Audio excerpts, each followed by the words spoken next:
तो what are the major national health problem? Major health problem क्या क्या है इंडिया में?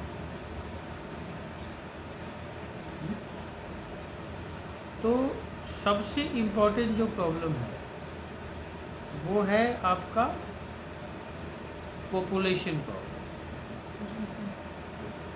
तो पॉपुलेशन प्रॉब्लम इसीलिए मेजर है बिकॉज उसके साथ बहुत सारा चीज़ रिलेटेड है। पॉपुलेशन ज़्यादा है तो आपका हेल्थ प्रॉब्लम रहेगा, न्यूट्रिशन का प्रॉब्लम रहेगा, बाकी सब सर्विसेज का प्रॉब्लम रहेगा, इन्फेक्शियस डिजीज होने का प्रॉब्लम ज़्यादा रहेगा, कम्युनिकेबल डिजीज होने का प्रॉब्लम ज़्यादा रहेगा। ठीक है, तो इंडिया क्या है, एक ग्रोइंग कंट्री है इकोनॉमिकली।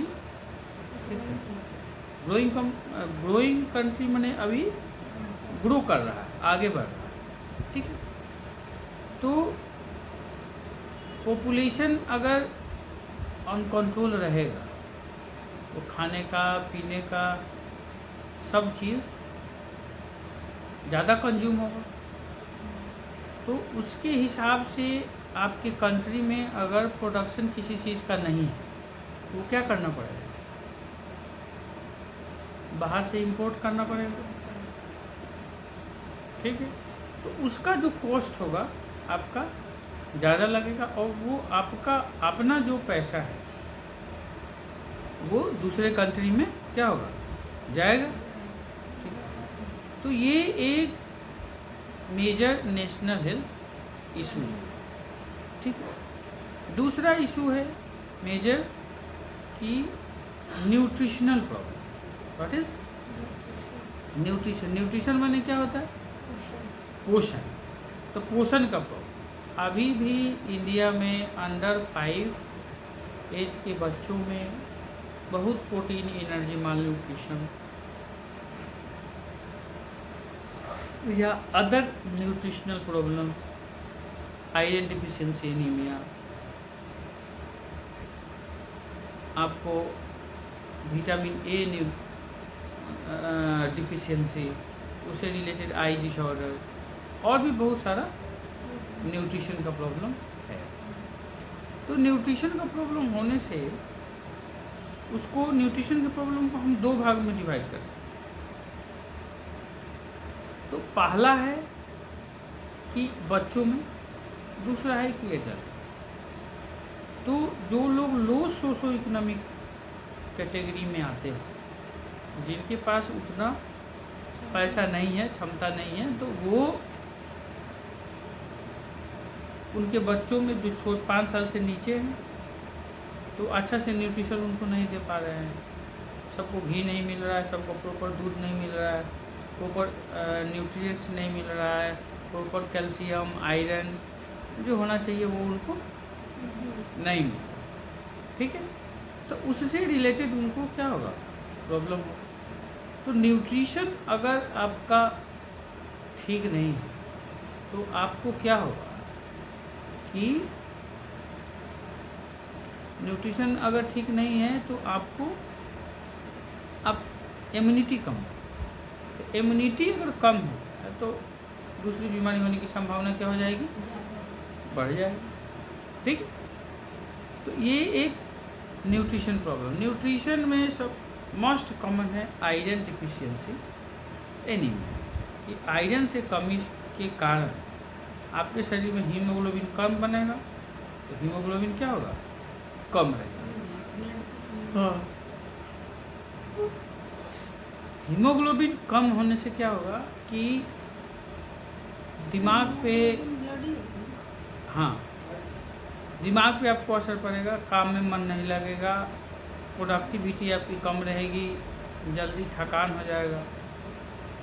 ठीक है, तो ये सब आपका प्रॉब्लम। तीसरा मेजर हेल्थ प्रॉब्लम क्या है? तीसरा आपका है मेजर हेल्थ प्रॉब्लम है communicable and non communicable disease. तो कम्युनिकेबल डिजीज किसको बोलते हैं, किसको बोलेंगे? कम्युनिकेबल डिजीज मैंने जो एक दूसरे से फैलता है उसको बोलते हैं कम्युनिकेबल डिजीज। ठीक है, एक दूसरे से जो नहीं फैलता है उसको बोलते हैं नॉन कम्युनिकेबल। ठीक है, तो संक्रमित बीमारी, ठीक है, और असंक्रमित। तो क्या क्या एग्जाम्पल है कम्युनिकेबल डिजीज का? कॉफ कोल्ड हुआ, कम्युनिकेबल है। ठीक है, पोलियो हो गया, कम्युनिकेबल डिजीज, एक दूसरे से फैलता है। आपका कोरोना हो गया, एक दूसरे से फैलता है। ट्यूबरकुलोसिस हुआ, वो एक दूसरे से फैलता है। हेपेटाइटिस बी हुआ, दूसरे से फैलता है। जो भी इन्फेक्शन के कारण बीमारी होगा जो भी इन्फेक्शन के कारण बीमारियां होंगी वो आपको कम्युनिकेबल डिजीज में आएगा। हाँ, वो कम्युनिकेबल डिजीज में नहीं आएगा। वो आपका हाथ गंदा है, आप कोई चीज़ खा रहे हैं जिसके कारण आपको इन्फेक्शन हुआ, ये कम्युनिकेबल डिजीज में नहीं है। जैसे आप हाथ आपका गंदा है, कोई चीज़ खाए, आपको फूड पॉइजनिंग हुआ। फूड पॉइजनिंग वो सिर्फ आपको हुआ, आप किसी को हाँ कम्युनिकेबल डिजीज है। ठीक है, तो कम्युनिकेबल डिजीज में आपका जितने भी रेस्पिरेटरी इन्फेक्शन होता है, जैसे ट्यूबरकुलोसिस है, तो ट्यूबरकुलोसिस है कम्युनिकेबल। क्या है? Tuberculosis is communicable. हाँ, तो वो एक दूसरे से क्या होगा, कफ ड्रॉप के थ्रू, ड्रॉपलेट्स के थ्रू ये आपका फैलता है। जैसे हेपेटाइटिस बी किसी को हो गया, हेपेटाइटिस सी किसी को हो गया, तो इन्फेक्टेड ब्लड चढ़ने से और आपका ब्लड कंटामिनेशन से होगा। कोई अगर कंटामिनेटेड आपका नीडल है, सीजर है, कोई चीज़, उसी सीजर से कोई हेपेटाइटिस बी का ऑपरेशन हुआ, वही सीजर से आपका ड्रेसिंग हो गया, तो उससे वो फैल जाए। तो ये कम्युनिकेबल है, एक दूसरे से फैलने वाला। ठीक है, ये एक आपका मेजर इशू है। अब एक हो गया नॉन कम्युनिकेबल। तो नॉन कम्युनिकेबल है कि एक दूसरा से फैलेगा नहीं। ठीक है, तो कौन सा बीमारी एक दूसरे से नहीं फैलेगा? बीपी हो गया, शुगर हो गया। नॉन कम्युनिकेबल डिजीज है, बीपी हो गया, शुगर हो गया, ठीक है, हार्ट का प्रॉब्लम हो गया, न्यूरोलॉजिकल प्रॉब्लम हो गया, ब्रेन स्ट्रोक हो गया, ठीक है, कैंसर हो गया। तो ये सब हो गया आपका नॉन कम्युनिकेबल डिजीज। तो पहले जो था, पहले का ट्रेंड क्या था, आज से 15-20 साल पहले, कि कम्युनिकेबल डिजीज ज़्यादा था। तो कम्युनिकेबल डिजीज ज़्यादा था, जिसके कारण क्या हुआ कि वो उस समय ज़्यादा फैलता था। लेकिन अब क्या है कि नॉन कम्युनिकेबल डिजीज ज़्यादा है। ठीक है, तो ऐसा इसलिए हुआ कि आपने जितना भी कम्युनिकेबल डिजीज है उसके लिए आपने वैक्सीन डेवलप कर लिया। ठीक है, तो जब वैक्सीन डेवलप कर लिया तो वो बीमारी को होने नहीं दे रहा, आपका इम्यूनिटी डेवलप कर दिया उस बीमारी के खिलाफ। जैसे पोलियो है, तो पोलियो का ड्रॉप जो बच्चा पी लिया तो उसको पोलियो नहीं होगा तो किसी और को फैलाएगा नहीं। जैसे BCG वैक्सीन देते हैं ट्यूबरकुलोसिस को रोकने, तो ट्यूबरकुलोसिस को जो रोकने के लिए आप दे रहे हैं जन्म के जस्ट बाद, तो उसमें ट्यूबरकुलोसिस के होने की संभावना क्या हो जाएगी? कम हो जाएगी।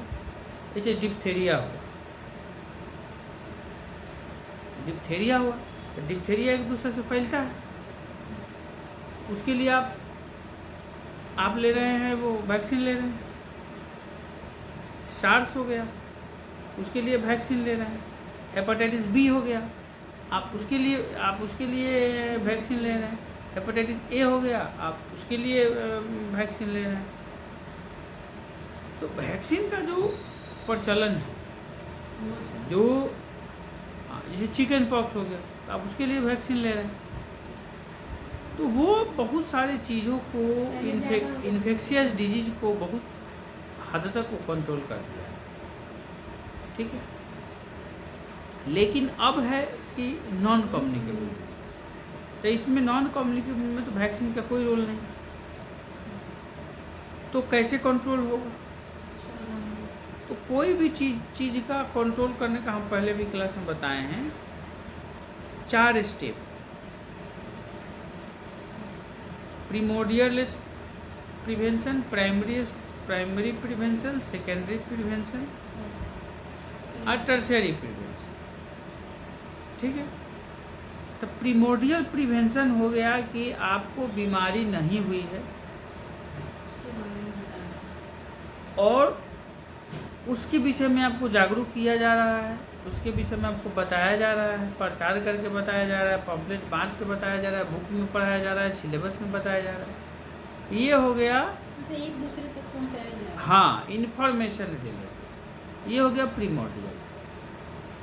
प्राइमरी हो गया कि डिजीज के विषय में बताया गया और स्पेसिफिक प्रिकॉशन लिया गया, जैसे वैक्सीन लिया गया, तो वो स्पेसिफिक बीमारी के विषय में आप अलर्ट है, उसके लिए आप जागरूक।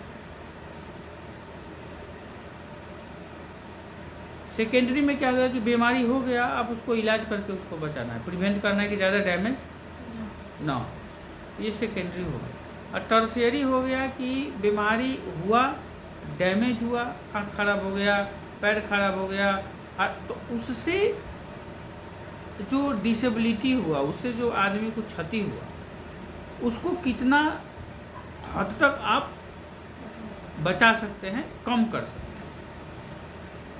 तो ये है आपका, ठीक है, ये हो गया आपका प्रिवेंशन कि आप उस चीज़ को कैसे बचा सकते हैं।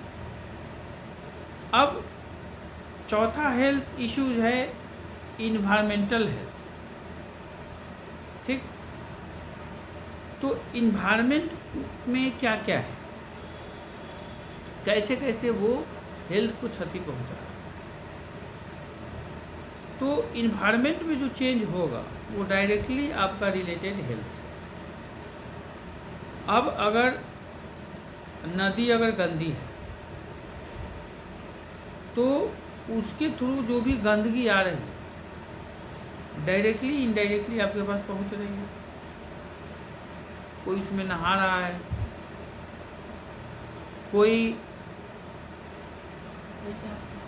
कोई आपका उस जल का प्रयोग दूसरे रूप में कर रहा है, खेतीबाड़ी के लिए कर रहा है,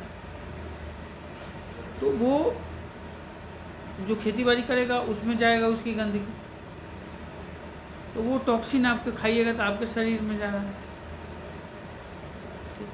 सॉइल है, जब मिट्टी है तो मिट्टी में ज़्यादा अगर ज़्यादा आयरन हो गया, ज़्यादा आपका लेड हो गया, तो वो सब क्या करेगा, जा करके शरीर को बीमारी देगा। ये हो गया। अब इन्वायरमेंट, अब पोल्यूशन है, एयर पोल्यूशन। एयर पोल्यूशन अगर ज़्यादा होगा तो क्या होगा,